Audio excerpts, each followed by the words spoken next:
What is like your go-to investments that you usually like to go for? My primary is my life insurance policies. I shove a lot of cash inside my life insurance policies, life insurance retirement plans. I bought 4 cars through my life insurance retirement plan. I don't pay any interest to any bank out there. If, for example, we just got a Rolls Royce delivered to the office. It's a $280,000 Rolls Royce. Right, I took a $50,000 down. Took a $50,000 cash and just wired just to get them delivered. But I took the cash from our policy, paid the dealership with it, and now my 2003, what I would normally pay the bank, I'm just paying that back to my life insurance policy. So I lost no interest. Better part of it, you know this about cars, because I placed it in the area of my business, and it was just shy of 6,000 pounds, if it wasn't even SUV anyway.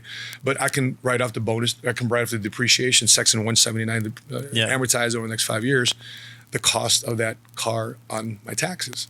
So I get the benefit of tax deducting my car, but also the benefit of not paying any interest to Capital One or Bank of America or Wells Fargo. I keep it inside. So interest that would normally have been lost, I recoup. It's been my bank. So that's my primary.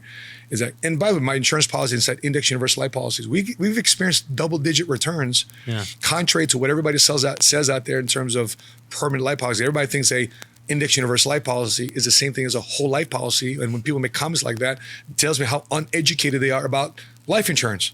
It's like calling a Porsche a Ferrari. You don't know what you're talking about. So when people talk about whole life policies, index universal life being permanent policies, Dave Ramsey gets on the air, I don't trust any index universal life policy. Well, this was a policy that was created after your era. Right? This was created in 1997. The benefit we have today, I started selling in 2001. During the first recession I dealt with in my entire career. My own mother has index universal life policy, index annuities. She hadn't lost a dime. We're about to go through our 3rd recession, been through a pandemic, been through 2 recessions before, and hadn't lost a dime.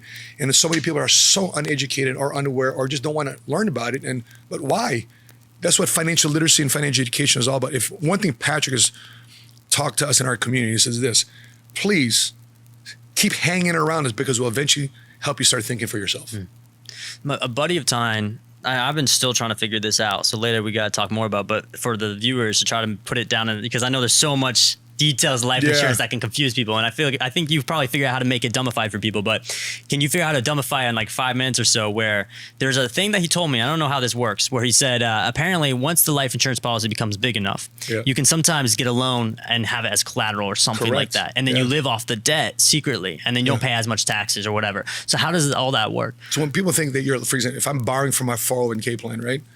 I'm actually having to sell my position in the stock market of where my 401k was to finally get my money at the close of business that day, so I can get my check 2-3 days later. Okay, loaning money and borrowing money from your own life insurance policy is not the same way. Number one, when you borrow money from the insurance policy, your money is not removed from the S&P 500, so your position remains the same. What they do though, they collateralize the money that you borrow. Let's say you borrowed $100,000 to buy real estate, to invest into another business, to buy a car, whatever. You actually generate a loan from the general account of the insurance company, which collateralizes your cash value inside the policy, which your death benefit pays upon your death, that loan bounce. In the meantime, you do not have to pay back that loan, or you can choose to pay back that loan. It's completely up to you.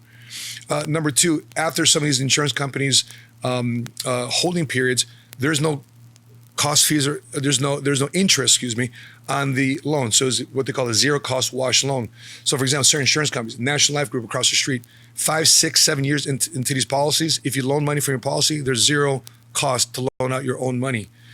For example, if I borrow money from my equity in my property, if I cash out equity from my property, is there any taxes on that? No, because I'm cashing out equity from my property via a loan. Same thing too with an insurance policy. You're cashing out the equity in your policy via a loan. That's why there's no tax on it, based on certain tax provisions called Section 7702. 72E talks about how much money in life insurance you actually need to have.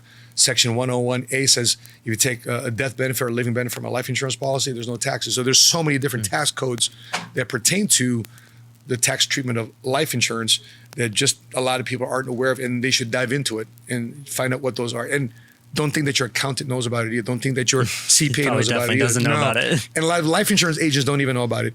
I started doing this stuff in 2004, 2005. So I've got 17 years of I saw infinite banking on strategies. your channel, your oldest video is like 2008. You do know, bro, I was 8 years old then. Thanks, man. Appreciate I was 8 years old, Thank you. right? Thank you very much. I appreciate that. So in other words, I still got to catch up to you. Yeah, there you go. But no, that's crazy. Yeah. So is that just a monthly payment then? Like, how does that work for you to build that up? Yeah, it's both. You'd put a lump sum at the beginning, a monthly premium amount. There's a certain amount of money you can put inside a life insurance policy to not create what they call a modified endowment contract, which means it's going to be taxable down the road. So all you got to do then is just increase what you put inside in terms of your death benefit inside the policy, so you can pack more cash. Most people, when they buy life insurance, it's the least amount of money premium for the most amount of death benefit. When you're using a life insurance policy, it's a different style of policy. Instead of term, it's permanent. And within inside the permanent styles of policy, you use a index universal life, which is the most optimized for cash value accumulation.